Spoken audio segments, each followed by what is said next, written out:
Kapayapaan sa mga inyong lahat. Dumadaan ka pa rin ba sa adiksyon na di mo matakas-takasan?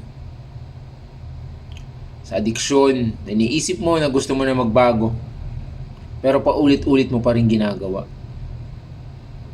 Sa tingin mo, ay wala nang pag-asa at wala nang daan para makaalis ka dito. Ano man yang addiction mo, ay pinapasabi sa iyo ng ating Panginoong Diyos na meron pang daan para makalaya ka. Sinabi sa Biblia, sa John 14 verse 6, Jesus is the way, the truth, and the life, that no one comes to the Father except through Him. Kaya mo pang makalaya, lumapit ka lamang sa ating Panginoong Hesus. At sinabi sa John 8 verse 36, so when the Son sets free, it's free indeed.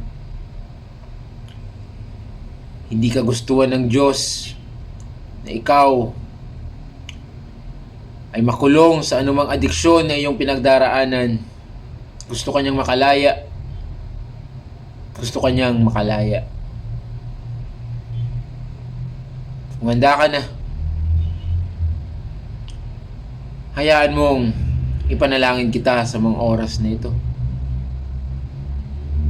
Hindi nalilimitahan ng oras, ng distansya ang ating Panginoong Diyos. Manalig ka. Hayaan mong ipagdasal kita. Panginoong Hesus, ako po'y nagpapakumbaba sa inyo at inataas ang iyong pangalan sa mga oras na ito.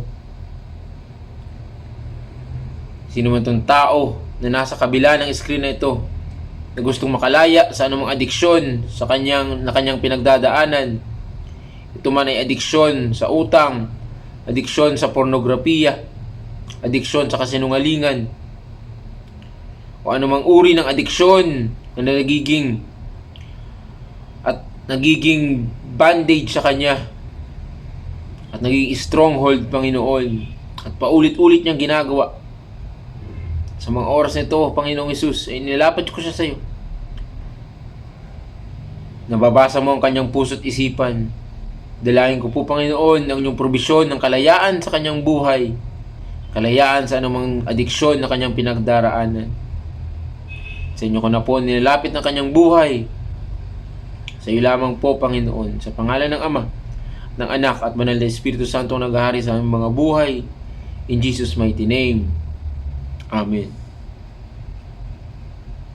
Kung nakikinig ka pa sa mga oras na ito, sinasabi sa iyo ng ating Panginoong Diyos, malaya ka na. Magbasa ka ng Biblia. At manalangin ka palagi. Shalom.